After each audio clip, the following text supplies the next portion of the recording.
she's so fine. Hell of a blows my mind. Hell of a lights my... What's good, guys? This story is coming out of Chicago. Inconclusive DNA results in Chicago female homicides. Investigator still certain of serial killer. Now, this story came out on November the 11th of 2020. And I really believe in my heart something is going on in the Chicago area. This photo has a caption that says, "An alleyway behind 4231 South Prairie Avenue in Bronzeville, where Shaniqua Williams was found dead December the 30th of 2005. Williams' case is one of 51 unsolved strangulation and asphyxiation cases in Chicago since 2001. Nearly all of the women were found outdoors, according to the Murder Accountability Project. All 21 DNA samples from a series of female homicides that have occurred in Chicago since 2001 have been analyzed, a Chicago Police Department representative confirmed. However, the results complicate the theory that a serial killer is behind 50 unsolved strangulation and asphyxiation cases.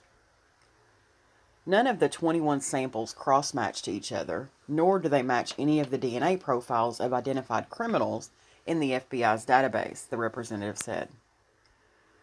The Murder Accountability Project, founded by veteran investigative reporter Thomas Hargrove, was the first agency to sound alarms that a serial killer might be on the loose. The Virginia-based nonprofit investigative group previously spurred law enforcement to reopen homicide investigations in Youngstown, Ohio, and Gary, Indiana. Hargrove's research helped identify and arrest Darren Dion Van, a prolific serial killer in Indiana, in 2014. Identifying a serial killer in Chicago has proven more elusive, and Hargrove expressed his frustration with the results of the DNA analysis. Quote, "DNA has not been the magic bullet that we all had hoped for, especially the Chicago police," end quote, Hargrove said. Out of the 50 unsolved cases, only 18 yielded the 21 DNA samples. Hargrove pointed out how unusual this is for cases of strangulation and asphyxiation, both very physical crimes. Quote, "The fact that there is such a low rate at which DNA has been obtained is suggestive," Hargrove said. "It's possible this killer or killers are pretty intelligent and are aware not to leave their DNA behind." Brenda Myers-Powell of the Dreamcatcher Foundation, a nonprofit agency working to end human trafficking, agreed that the lack of DNA must be investigated. Quote, "That needs to be looked at," Myers-Powell said. "Why isn't there DNA?" The Murder Accountability Project first alerted CPD of a potential serial killer in 2017, but the department did not immediately act due to understaffing and underfunding. In 2019, the Murder Accountability Project released a cautionary report at the behest of the Chicago City Council. The report, which pointed out glaring similarities among the Chicago murders, spurred the FBI and CPD to form an investigative task force. Chicago's cluster of unsolved female homicides is the largest in modern history and demonstrates striking patterns.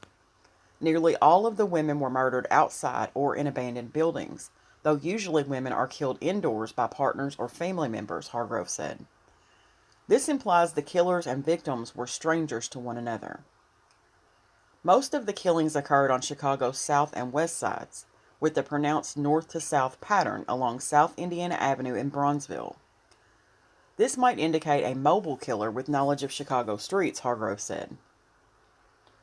Over 3/4 of the murders involved sexual components, according to the Murder Accountability Project, and CPD reported that many of the women had histories of sex work, illegal drug use, or both. Confidential information provided by witnesses gives CPD reason to believe there are 2 or 3 serial killers at work. To Hargrove, the evidence is indisputable. Quote, "These 51 women were not killed by 51 separate men," Hargrove said. "Many of these women, probably most of these, were killed by men who have killed before," end quote. CPD would have benefited from this information years ago, but massive backlogs at the Illinois State Forensic Labs delayed analysis over 30 years in some cases. The backlogs resulted from miscommunication between labs and the court system, inadequate training of law enforcement, attorneys, and judges, equipment procurement issues, underfunding and understaffing, according to a 2019 report from the Governor's Forensic Science Task Force. The Illinois State Police has made improvements to the labs, including an online sexual assault kit tracking system, and there has been a 33% reduction in its biology and DNA backlog, according to an ISP press release. But the backlog persists. Carrie Ward, the executive director of the Illinois Coalition Against Sexual Assault, fears future backlogs will disproportionately affect survivors.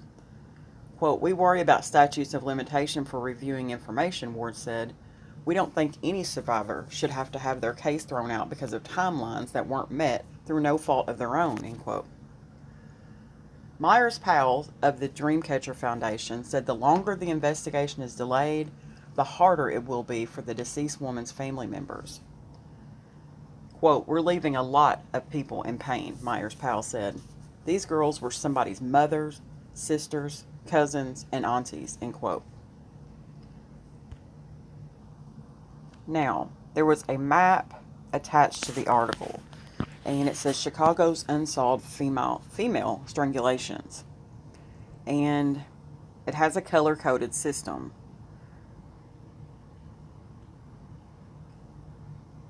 The blue dots found in abandoned buildings. The red dots found in an alley. The purple dots found in garbage can. That's somebody that really has no regard whatsoever for human life. I think it's a light blue or a light green. Can't hardly see the colors here. That's found in vacant lot. Orange is indoors and green is outdoors. Now let's take a closer look at this map. It's just, I can't hardly turn loose of the theory that there is more than one serial killer in Chicago, because it would be hard for one person to have done 51 separate crimes and have gotten away with it. I just find that very hard to believe, just like they do. But also, it has an interactive map where you can click on the dots and you can pull up each specific case information.